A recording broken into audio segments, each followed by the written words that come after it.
Nice to have you with us. My name is J.B. Eckert. I'm a writer and a reader and a thespian and a little bit of everything. Mostly a kind of a short, goofy old guy. But I read stories, and I got something special for you. It's an invitation for you and your family to join me and sit down in front of the television set, watch a story about Christmas, as told by people you wouldn't ever expect.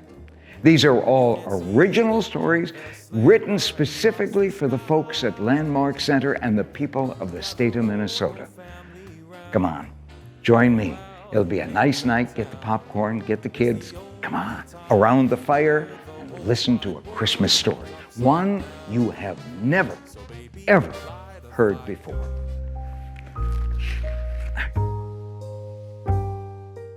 So this little story is called The Flight of the Grampees.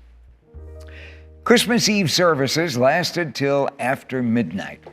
Usual 15-minute trip home took 30 minutes. Inches of fresh snow on top of Christmas Eve's afternoon frozen rain made driving precarious. But a good night's sleep assuaged the drama and trauma of Christmas Eve's trek, and now it's 9 a.m. Christmas morning. Drew and Monica Winter, still in their jammies and robes, are standing side by side, dejectedly looking out the front window of their suburban home, watching more snow fall. Wonder how long that's going on, Monica quietly spoke. Next to the Winters stood their shimmering Christmas tree, 7 feet tall, glowing with multicolored lights and rippling, buoyant glass ornaments. Behind the trio, in the middle of the room, were 7 large red and green bags, each filled with various sized, brightly wrapped, and colorfully ribboned Christmas gifts. Putting his arm around Monica's shoulder, Drew resolved, we'll do just fine when it stops snowing. Whenever that might be, Monica replied. Radio says noon, Drew stated, to which Monica somberly replied, and you know how trustworthy that is. Drew, maybe this Christmas, Monica faced her husband. Maybe, we do Christmas next week.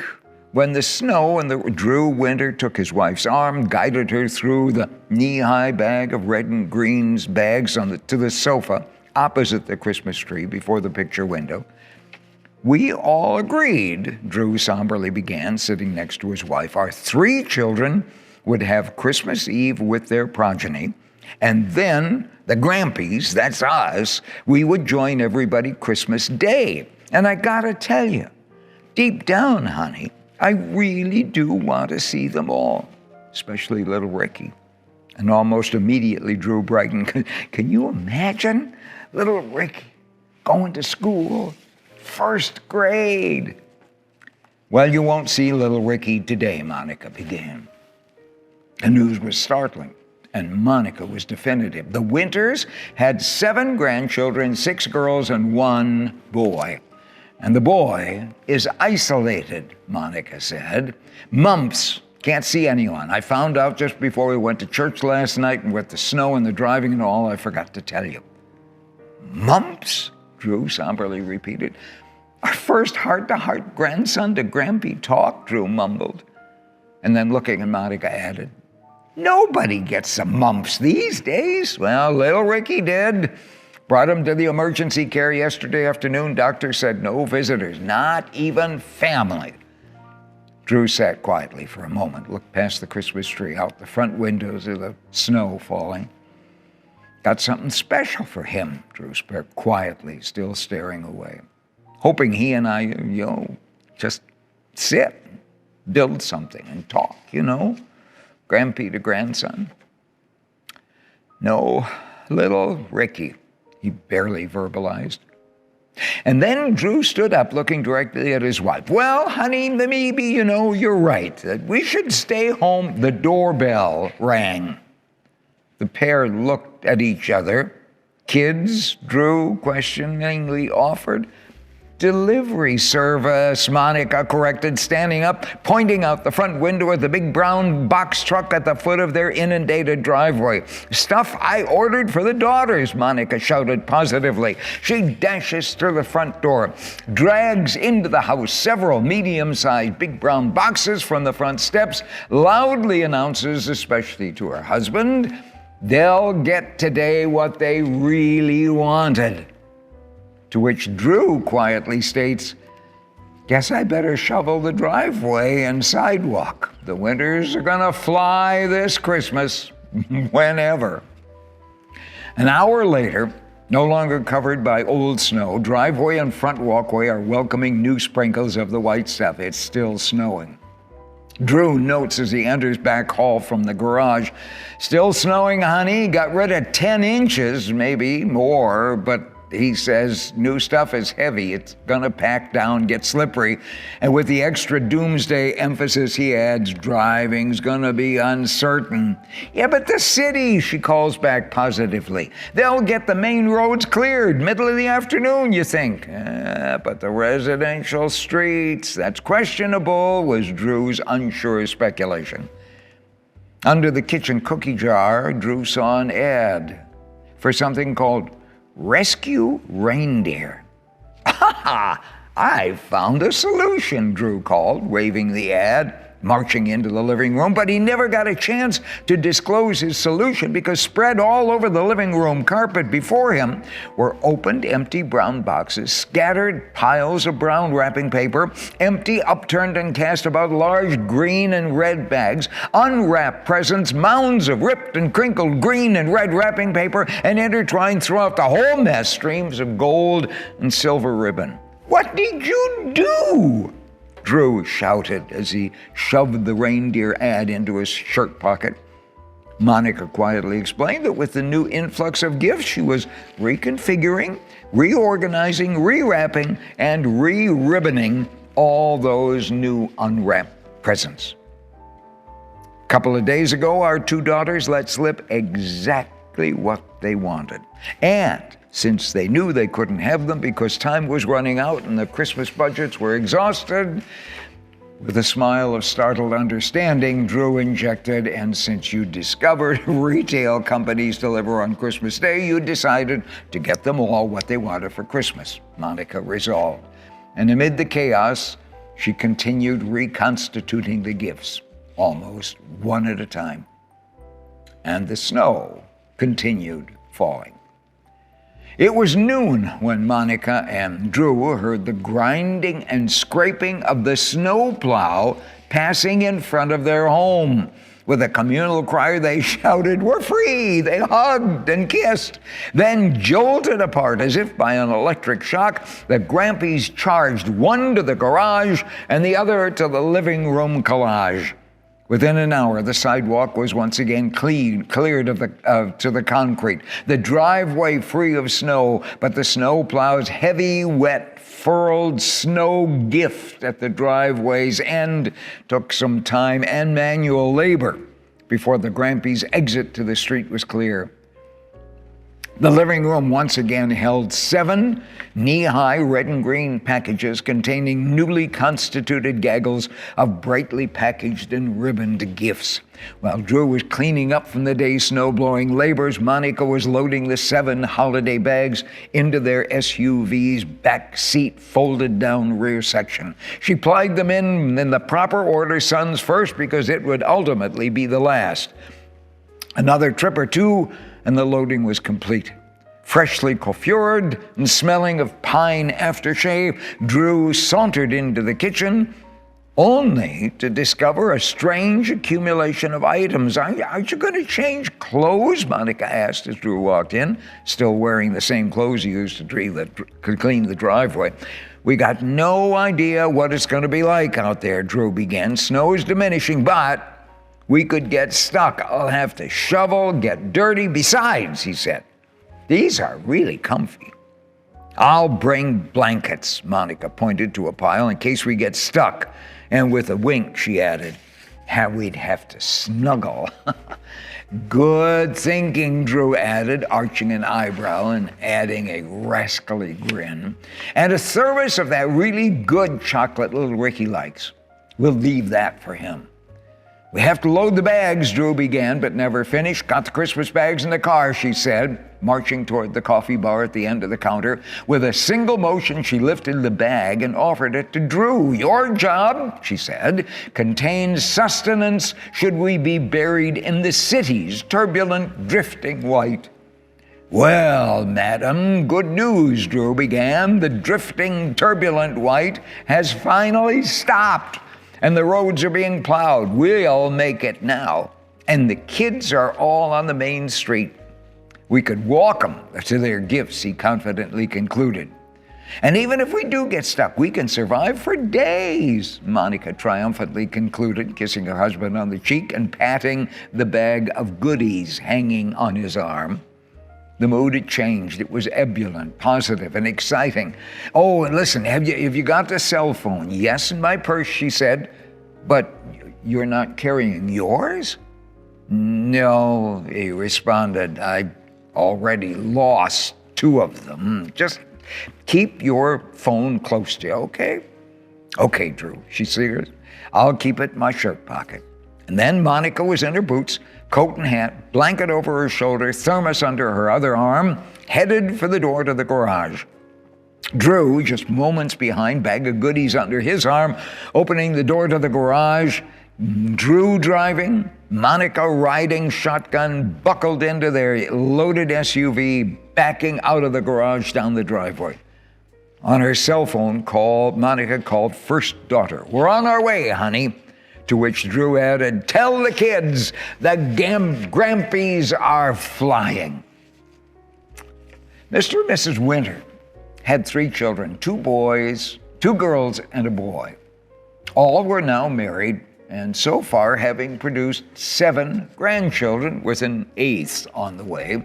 The children and grandchildren all live in the city. First daughter, her husband, and their 3 girls live on the north side of town, top floor, high-rise condominium. The second daughter already lives on the ground in a very nice 2-story row house. It's on the eastern edge of the city. And the third, the son, lives at the very southern edge of the city in a hodgepodge of homes scattered along winding boulevards and rolling hills. It's called Heidel. Those who live in the development call it Madden's Maze after the developer. You really need a map to find your way around. But, the Winters had been to son Martin's home numerous times. They wouldn't need a map. The trip from the Grampees, that's what the very first grandchildren called the Winters, the Grampees. And the name stuck. So the first daughter's high-rise condo usually takes about 35 minutes. Today, it was longer. Just after 3:30 p.m., they pulled into the condo's visitors' parking ramp. Carrying 3 bags from the back of the vehicle, they trudged through the unshoveled snow to the front door of the building, pushed on past the heavy glass doors, with a wave of a hand marched past the security agent and directly went to the elevators. And a Merry Christmas to the Winters, called the watchman as he watched them go by. And to you, they responded.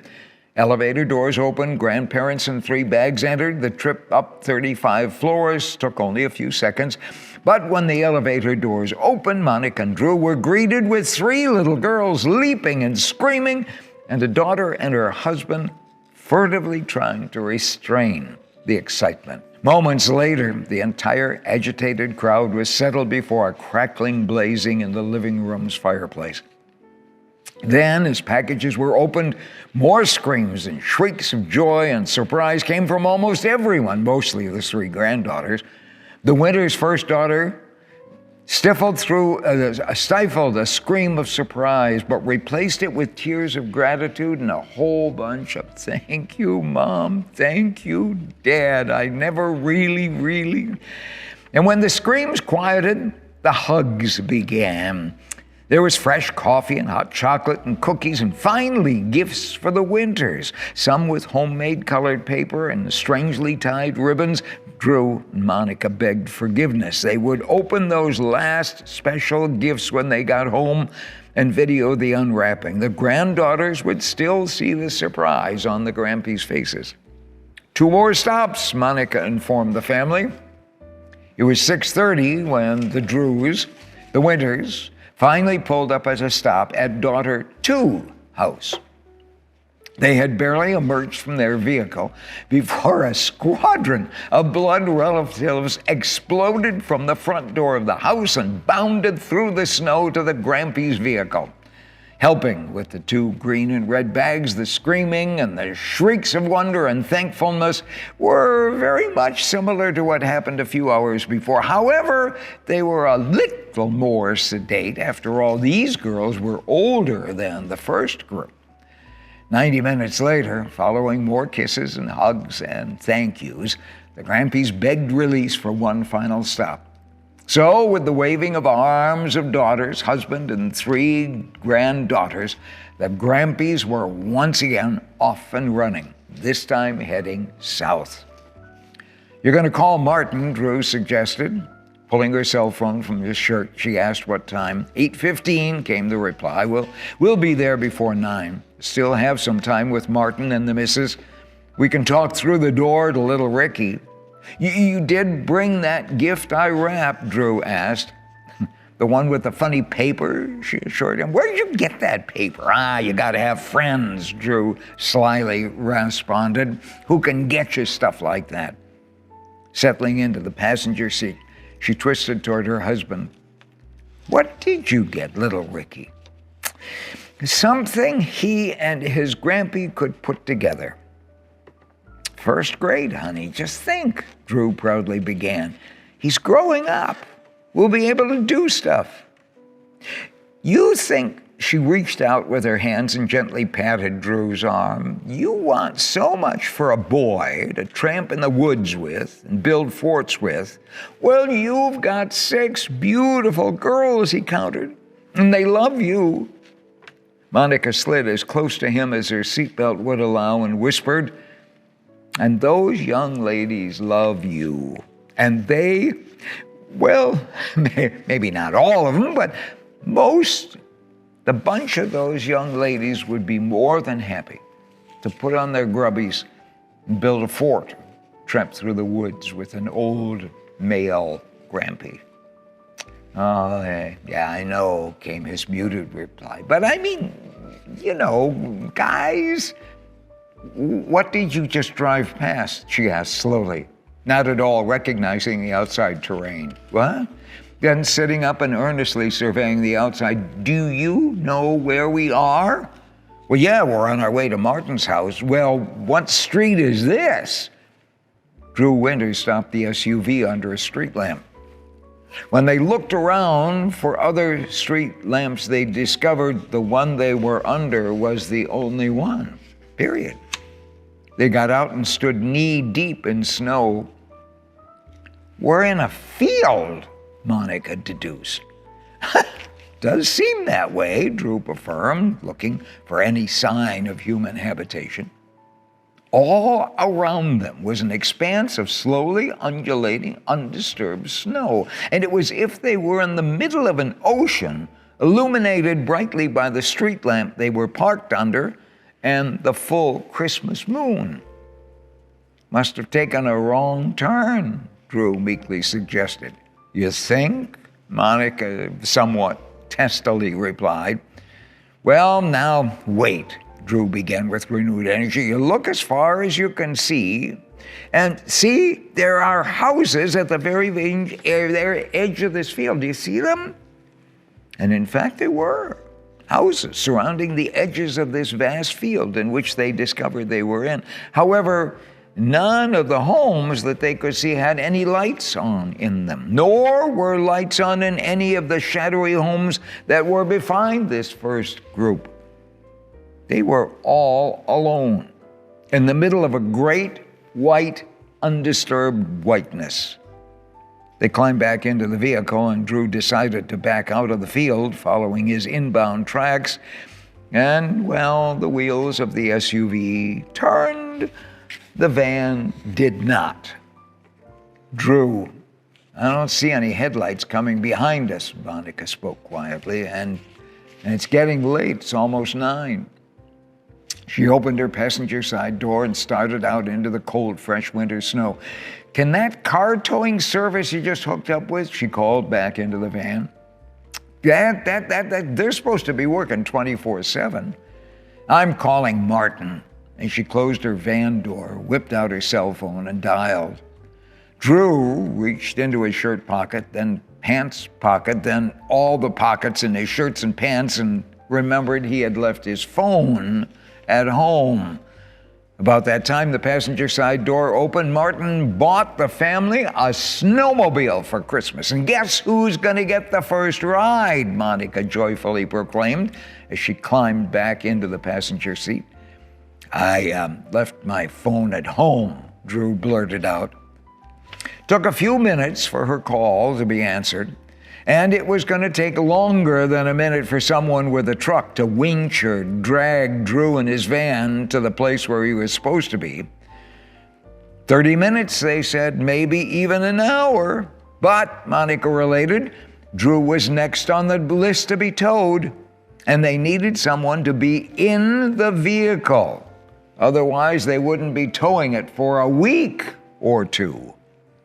I'll be here, gloomy words Drew uttered, thinking not only would he miss with little Ricky, but he'd also miss talking to his son. And just as importantly, he wouldn't be enjoying the ice cream Martin's wife usually makes at Christmas. Well, sooner than 30 minutes or an hour for me, Monica pridefully responded. Some young, handsome Lockenveer is coming to rescue. In fact, I can hear the sound of his mechanical snow steed on which I'm riding to warmth behind my rescuer. Suddenly, son Martin gussied in his finest snowmobile chic, riding his thundering snow cruising vehicle, roared into sight between the dark houses bordering the plain of white where his parents and their stranded vehicle waited. Across the frosty expanse he charged, a plume of snow like proud rooster tails spinning up behind him. A couple of show-off twirls around the immobilized SUV, and a final throbbing halt amid the flurry of white before his mother at the open end of the SUV.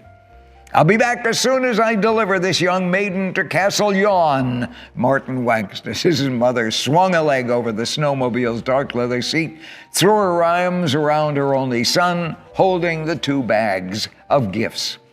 Get Mom under the roof and warm. I'll be up there with little Ricky's gift as soon as the tow arrives. I want to give it to him, even if it's just through the slightly open bedroom door. Our housing development snowplow is out, Dad, Martin called to his father over the reciprocating noise of the snowmobile. By the time they get you out, you should be able to drive right up to the house. Deal, called Drew. But promise me, he added, you won't eat all of your wife's really good ice cream. Leave some, please, for the old man.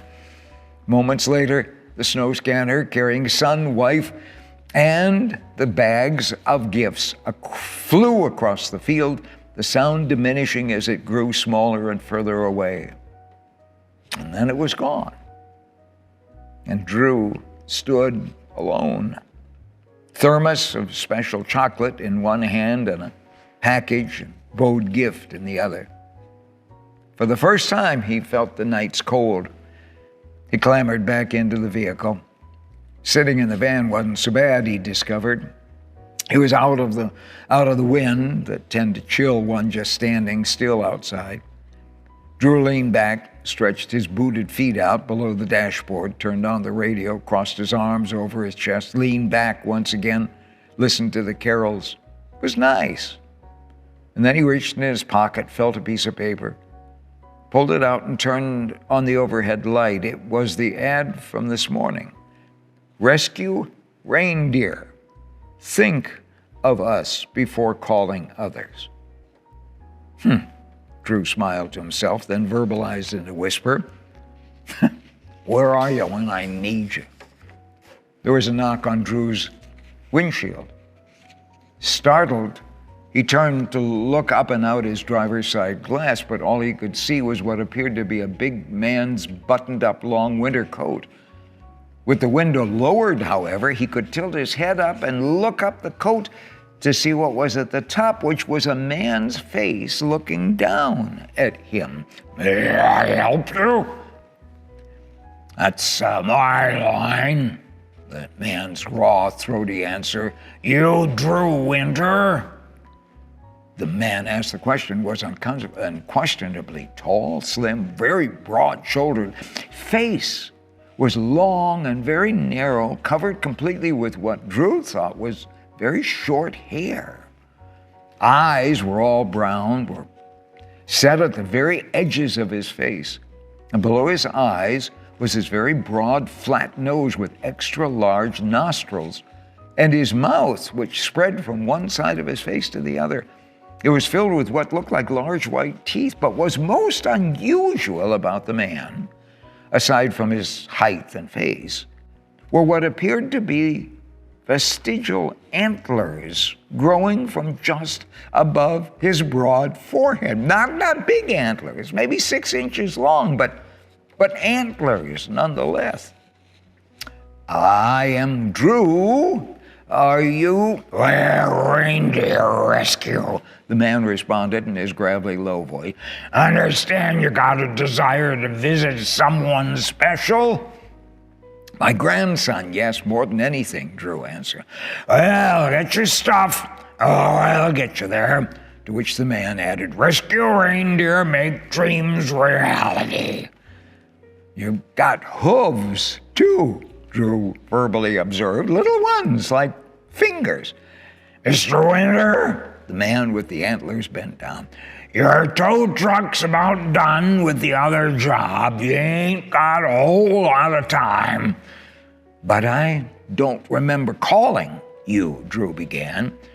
"What's the ad say?" the man in Drew's window began. "Think of us before calling others." "You have antlers, too." "Mr. Winter," the voice challenged, "you want to talk, or do you want to be where you really want to be?" Drew immediately turned from the man at the window, grabbed the thermos of hot chocolate and little Ricky's present, turned to look back at the man, but instead, boom!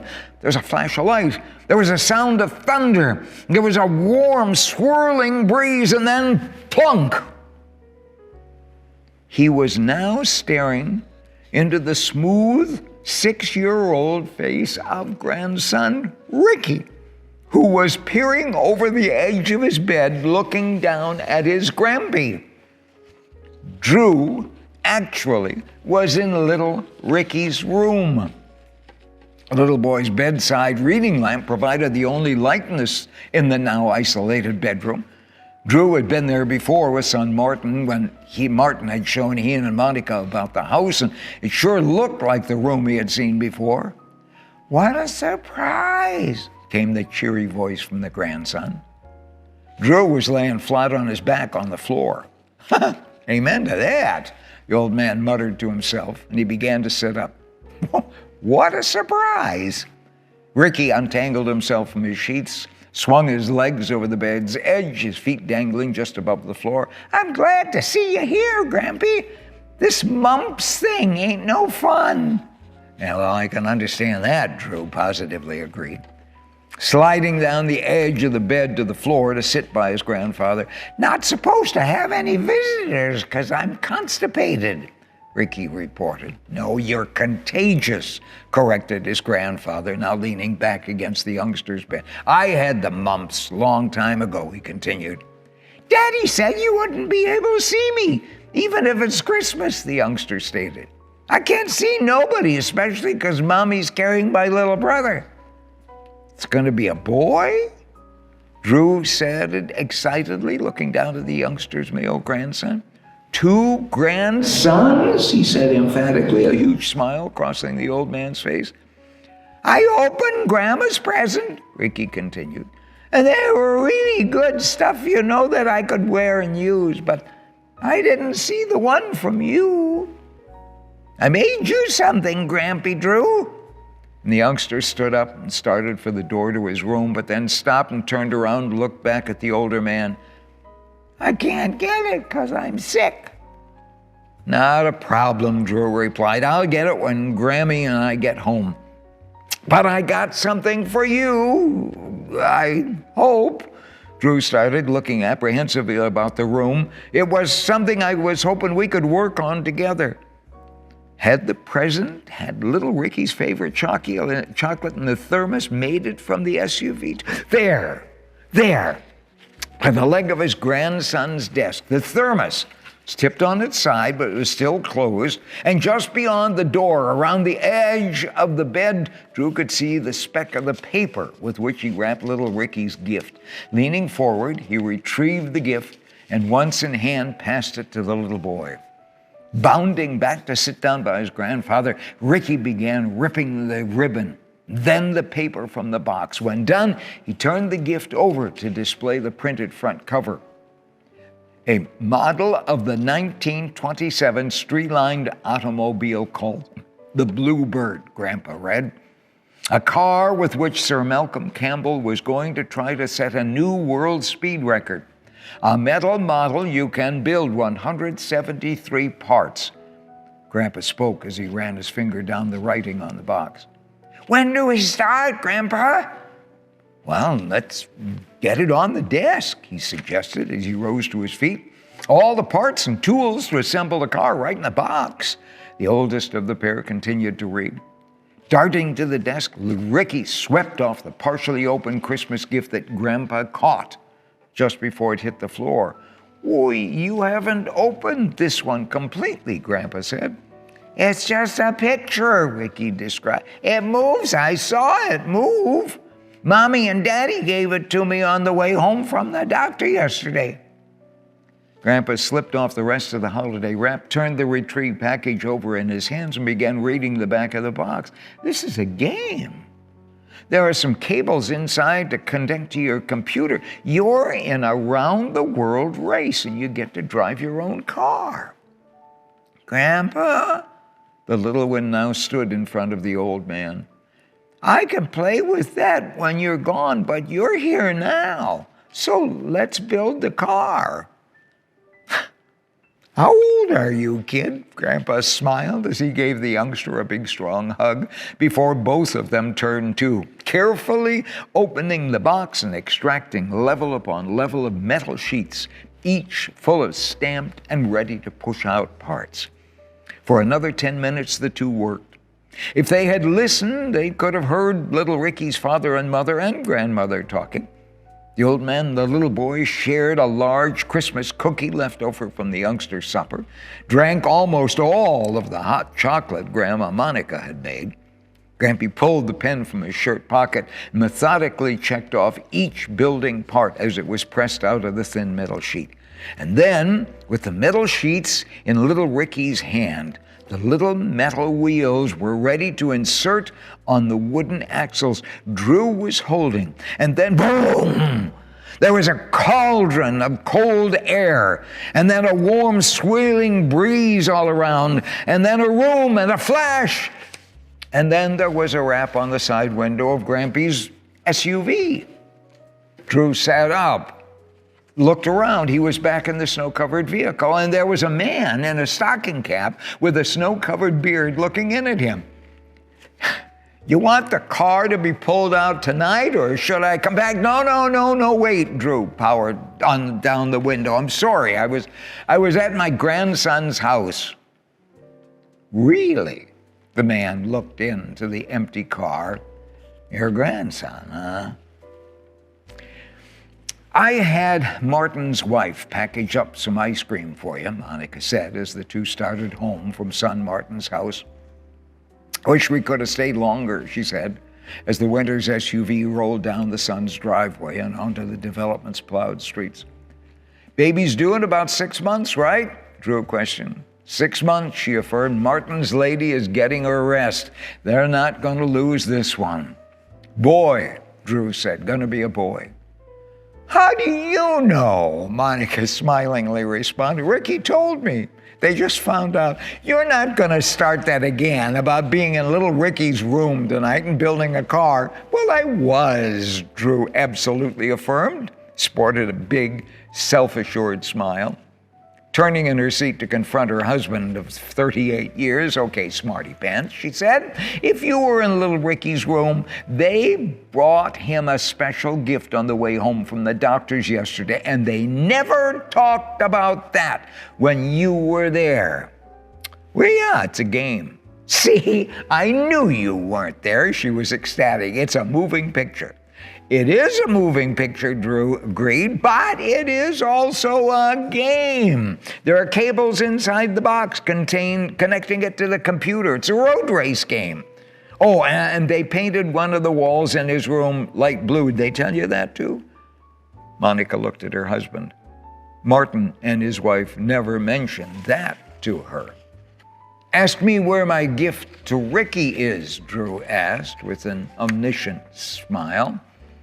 Monica was looking out the windshield of the passing landscape, probably in the snow where we got stuck. We were in and out of that truck a couple of times, she huffily replied. Ask me where little Ricky's thermos of chocolate is, he asked again. Did you really lose it in the snow? She was hunched over in her seat now, arms crossed. And then she brightened. I know. You stated strongly, looking down directly at Drew, you contacted little Ricky on his cell phone. Drew reached into his pocket and pulled out a piece of paper with the reindeer rescue ad and said, this is the only thing in my pocket, honey. I left my phone at home, remember? Because I always lose mine. Well, you're a really good guesser, she somberly replied. And just then, Monica's cell phone rang. She withdrew it from her purse and read aloud its contents. Grammy, thanks for the hot chocolate. I got your thermos and Grampy forgot his pen. She stopped reading. She looked up to stare at Drew. How'd you get? Just keep reading, Grammy, just keep reading. And Grampy's right, she read. My picture's a race game, Monica read. I got wheels on the axle, too. You tell Grampy. Having mumps ain't no fun. Love you. Thank you. Merry Christmas. So, you really were there? Monica said, disbelieving. Thanks to Reindeer Rescue, he flippantly flung, handing her the only piece of paper from his pocket, right there in black and white. Really? Monica quietly said, turning the paper over in her hand several times. Reindeer Rescue, she repeated. Only thing on this piece of paper is a big sale in cucumbers on one side and get your glasses fixed on the other. She looked at him for the longest time. And then the SUV turned from the main highway onto the winter's suburban street. And she asked, how'd you do that? He looked across the space that separated them and said, I really don't know, honey. You're just going to have to ask the man with the antlers. And he pushed the button to open the garage door. Actually, we have an even bigger mystery, he observed, as the SUV rolled onto the garage. Wonder what the granddaughters got the Grampees. Well, so ends another Christmas story from the Landmark Center. Thank you for being with us, and have a wonderful holiday.